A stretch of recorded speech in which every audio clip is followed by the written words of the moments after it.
પ્રોસ્ટેટની સમસ્યાથી શરમાવાની નહીં પણ સમજવાની જરૂર છે. 50 વર્ષની ઉંમર પછી પુરુષોમાં જોવા મળતી એક તકલીફ કે જેનાથી ઘણા બધા લોકો પરેશાન હોય છે એ પ્રોસ્ટેટ એટલે પુરુષોમાં જે પ્રોસ્ટેટ નામની ગ્રંથિ હોય છે તેની ઉંમર વધવાની સાથે ગ્રંથિની સાઇઝમાં પણ વધારો થવો, જેથી શરીરમાં ઘણી બધી તકલીફો આવે છે. અને આને તમે જેટલું વધારે નજરઅંદાજ કરો છો પાછળથી એટલું જ પછતાવું પડે છે, કારણ કે આ તકલીફ વધી જતા ઘણીવાર વ્યક્તિને એટલું બધું હેરાન કરી દે છે કે તેને ઓપરેશનનો રસ્તો ના ઈચ્છવા છતાં પણ ચૂઝ કરવો પડે છે. પણ આ રોગને ઓળખવો ખૂબ જ સિમ્પલ છે.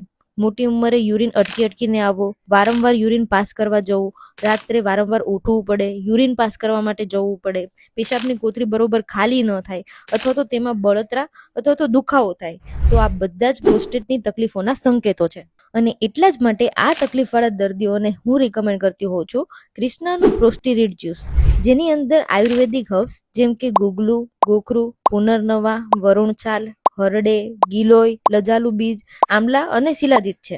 આ જ્યુસને આ રીતે મિક્સ કરીને 90 દિવસ સુધી નિયમિત રીતે લેવાનું હોય છે, જેથી પ્રોસ્ટેટની તકલીફમાં ઘણી જ રાહત મળતી હોય છે. હવે જો તમારા ઘરમાં કોઈ પણ વ્યક્તિ આ તકલીફથી પીડાતું હોય, વડીલ હોય જેને આ સમસ્યા હોય, તો તમે તેમની આ જ્યુસ વડે ઘણી જ તકલીફો ઓછી કરી શકો છો.